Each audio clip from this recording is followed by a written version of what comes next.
خاطر عورت جس کی آنکھوں میں آنسو تھے، لیکن پھر اس نے ایک ایسا مارکت اور آرا کام کیا کہ وہ حیران کر گئی۔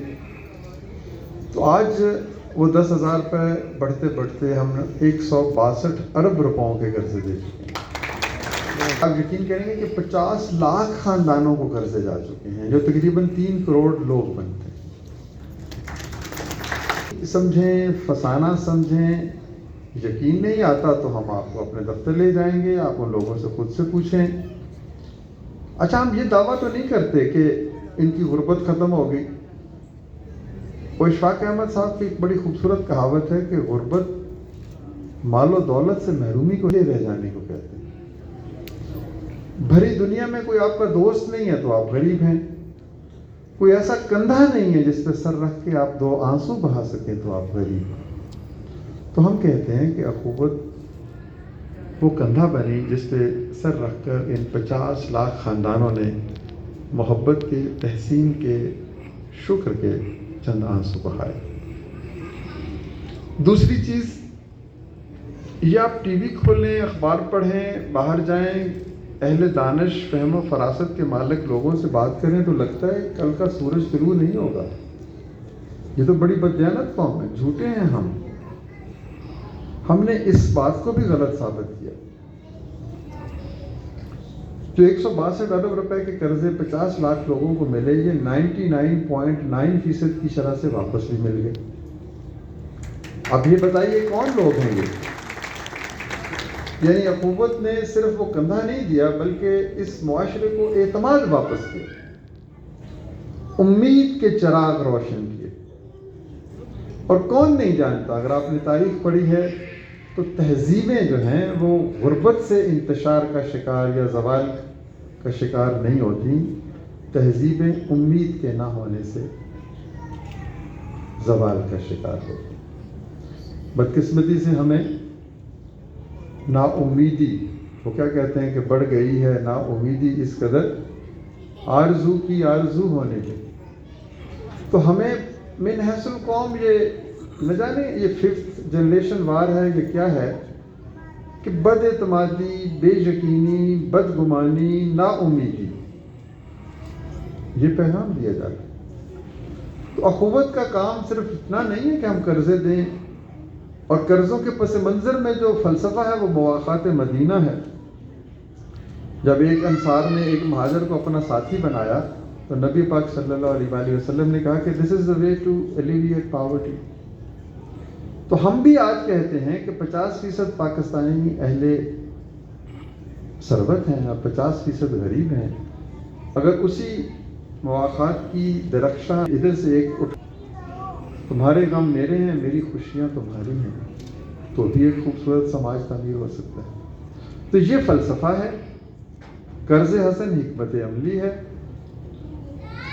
آؤٹ کم میں نے آپ کو بتا دیا، حاصل کیا ہے؟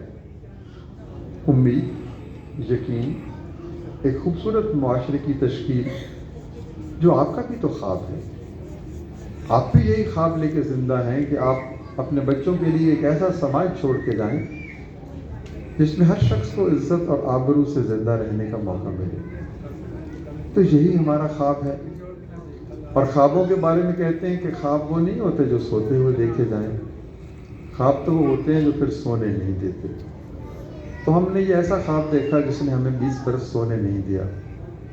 بہت مشکلیں آئیں، بہت سی الجھنیں بھی آئیں، بہت سے مصائب بھی آئے۔ وہ کہتے ہیں نا کہ رہ روے راہ محبت کا خدا حافظ ہے۔ اس میں 2-4 بہت سخت مقامات ہیں۔ تو کئی سخت مقام آئے، لوگوں نے کہا یہ کام نہیں ہو سکتا۔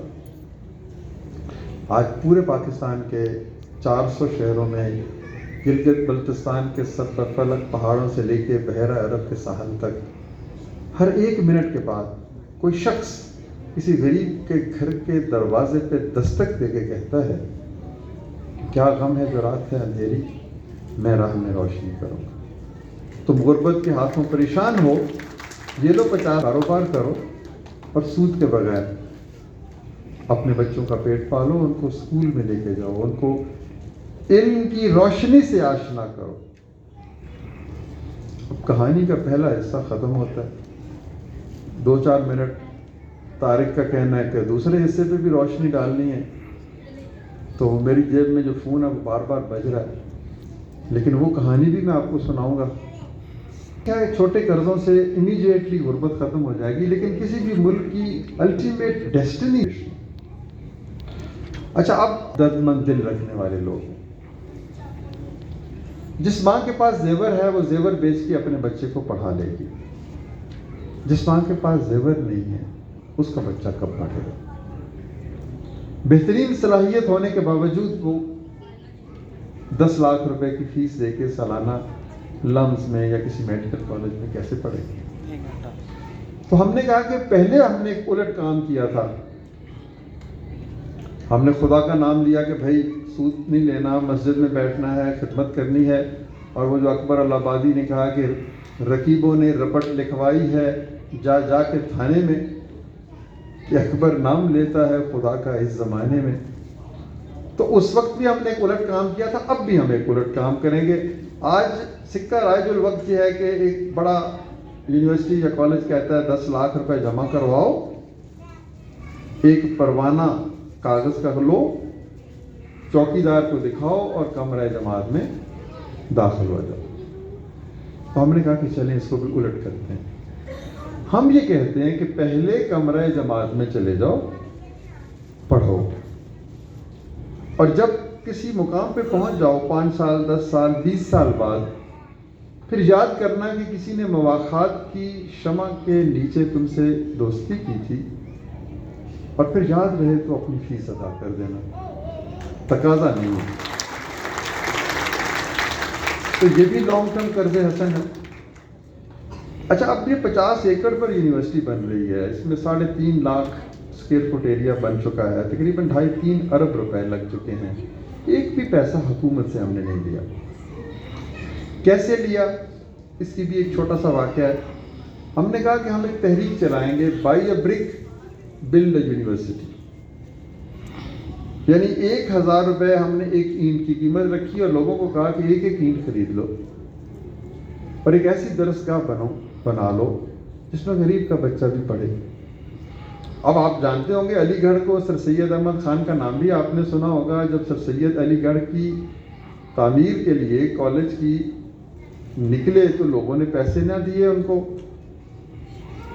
تو انہوں نے کہا اچھا ایسا ہے تو فلاں دن میں بازار حسن میں جاؤں گا اور اس کے چوک پہ کھڑا ہو کر اپنے پاؤں میں گھنگرو باندھ کر رقص کروں گا، پھر میں اہل دل سے درخواست کروں گا کہ کچھ پیسے ہمیں بھی دے دیجئے، ہم اس ملک کا بر صغیر کا مستقبل بنانا چاہتے ہیں۔